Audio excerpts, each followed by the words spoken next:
parents are growing more concerned all over the country over their children's education. Now, one alarming discovery, even revealing that high school freshmen out of a Baltimore City school are testing at an elementary school level for reading.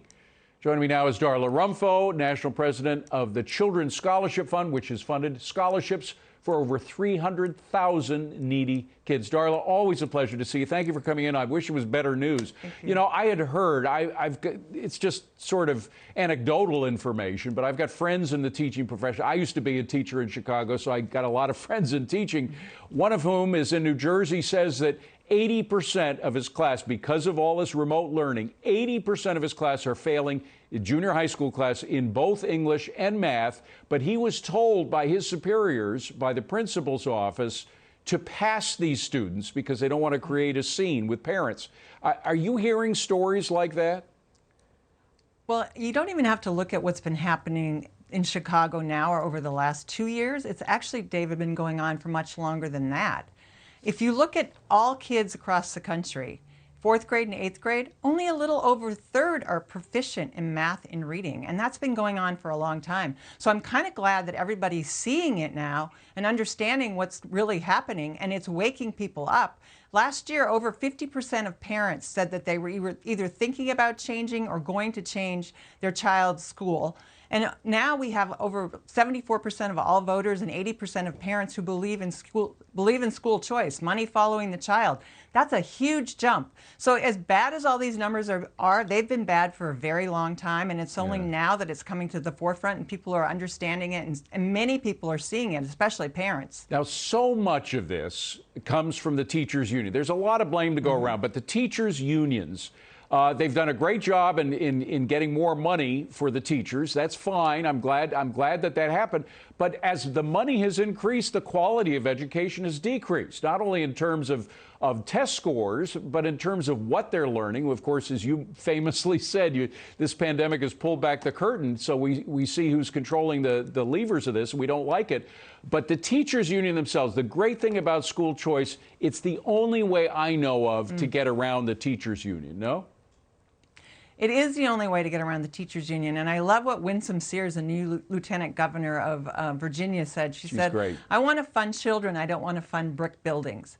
And you know, I love it. That is, yeah, it's great. I hope leaders like her and the new governor of Virginia, I mean, it's a long, slow process because the laws have to change at the state level.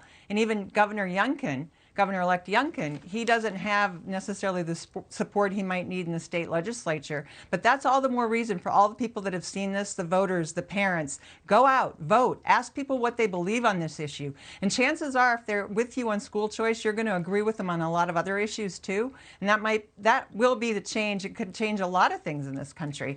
And when you have 80% of parents, you've got a lot of Democratic parents, you've got a lot of Republican parents, you've got a lot of all kinds of parents who believe in school choice. You do indeed. And clearly, at the same time, I don't want to completely let parents off the hook because so many parents in our country got accustomed to just dropping their kids off at school, not paying as attention to what they're doing. I mean, they would help with the homework every now and again, but in terms of PTA meetings, forget about it. Voting in school board, they weren't really that cognizant of what the positions were for the school board nominees, et cetera. So parents need to take more action, and I think they are taking more action. What more could parents do who realize finally that they haven't been spending the attention they should have? Well, I think now that so many parents have realized really how bad the schools are, for a long time, parents, you'd do surveys and parents would say, oh yeah, there's a problem with inner city public schools, government-run schools, and we should call them government-run schools because that's what they are. And we need a lot more. We need people other than the government running the schools. But for a long time, they didn't want to believe there was a problem with their particular school. Now they can't really say that anymore because they've seen it and they've seen it up close. I would say even before your state has school choice, the kind where the public dollars follow the child. If you're not satisfied with your child's education, kids don't get a do-over. Your child's life, their future is at stake. Go find another option. Go to your private school, your Catholic school down the street that's been open. You might be able to afford it. Go to a micro school. Consider homeschooling. There are a lot of different options. And the more that people exercise their freedom and the more that parents take back their power, they are the first educators of their children. Yeah. Children come to parents. You know, and they should be exercising the power and authority of their education. Darla, you know this, but I got to give full disclosure to my audience out there. My daughter first went to a private school that was sort of typical Upper West Side school. We weren't satisfied with that. We sent her to a Catholic school for the last 4 years of her education in high school.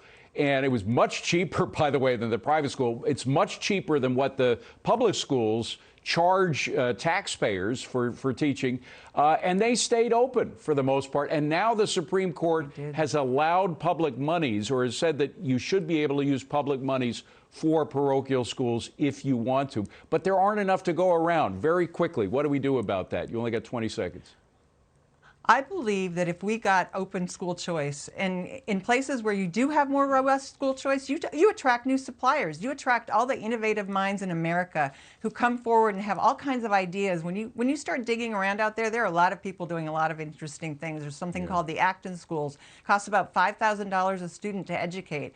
Somebody I was talking to last week, he and another family started one called the Threefold School in Pennsylvania because they weren't happy with what was happening in their government-run school. So there are options out there, and you will attract innovators and new suppliers. I totally believe that. I know it's true because it's already happening. Darla Romfo doing God's work with the Children's Scholarship Fund. It's really a great organization. Thank you, Darla. Appreciate it.